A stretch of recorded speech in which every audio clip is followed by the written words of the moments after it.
doing good. Excited to just be able to attack another week. How y'all doing? Good. Yeah. I think practice, you guys made that step in the right direction? Yeah, today I think, guys, they came out, it sucked, and, I think it got to them a little bit just being 0-2. But, it's another week. Got to attack Michigan this week.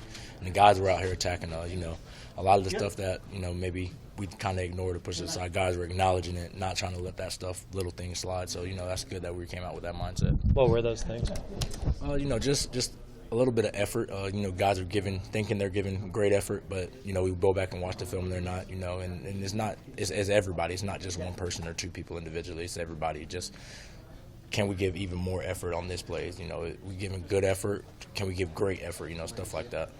Does it make you kind of rethink the way you approach practice, knowing that you thought you were practicing great before, but now you're 0-2 and all that stuff? Exactly. I mean, I think we were practicing good, but it's not good enough. Just the situations of everything going on, missing a game, and then changing schemes and stuff. Just we have to have an expectation that's through the roof, just to make up for the stuff that we've lost. We've lost a game. We came out sloppy a few games. Just little penalties, little stuff like that. We got to have great effort. Just knowing that we got to practice with that kind of intensity is a good thing showing up. Big house. What excites you about going there? I actually played there 2 years ago. I didn't think it was as loud as I thought it would be. Just, I walked out there and there's fans everywhere, and it's kind of the bowl shape. But, it's just a history land, and, a lot of great players have played there, and just be able to step foot in there and do the same thing, it's just an honor to be able to do that, and I'm just going to try to play to the best of my abilities. Trey, what do you remember from that game? I know Michigan jumped out pretty early on you guys, but Frost said after the game that maybe UCF was a little more physical. Yeah, they were. Surprisingly, I thought, Big Ten football, they had, big names out there. A lot of those guys are playing on Sundays right now, Jabril Peppers, some of the D linemen.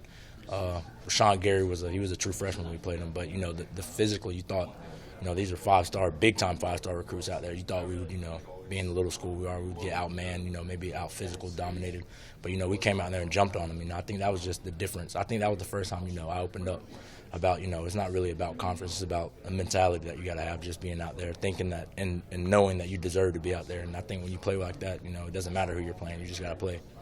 How far away is this current team from having that type of mentality? I think we have that mentality. I just think, again, I think we let our emotions run a little bit too much. I think that's what we really got to control, that and the effort we put on the field. I think the physicality, up front and throughout the secondary, and then on offense, they're playing physical. I mean, we're all playing physical. It's just, cleaning up the little things as far as effort, penalties on special teams, stuff like that. We can clean that up. Just being smart and understanding the situation you're in on the field.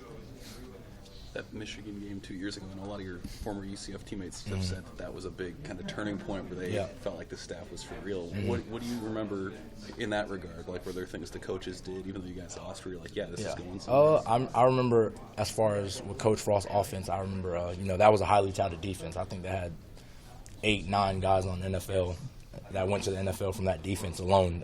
So I remember when AK had bounced out, we're like, holy smokes, this guy, he knows what he's doing. If we're breaking 80-yard, 90-yard runs against one of the best defenses in the country, why can't we do it to anybody, And I think those are the kind of confidence things that you need just as a team. And I think once we saw that, I think that's the kind of effect that we had throughout the year and going. I think, we have that effect.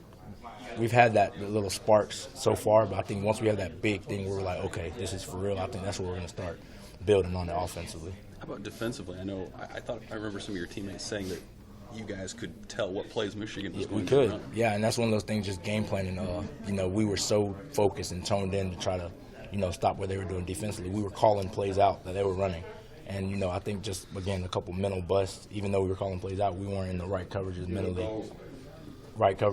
that, that's what caused the score to kind of get out of hand. And I think, but as far as knowing what they were doing, we were very toned in. That whole week of practice was very focused and energetic, just knowing what they were doing. How unique is Michigan compared to maybe some of the spread teams that you face, not only in the AAC, but that you faced in the first 2 weeks here in Nebraska?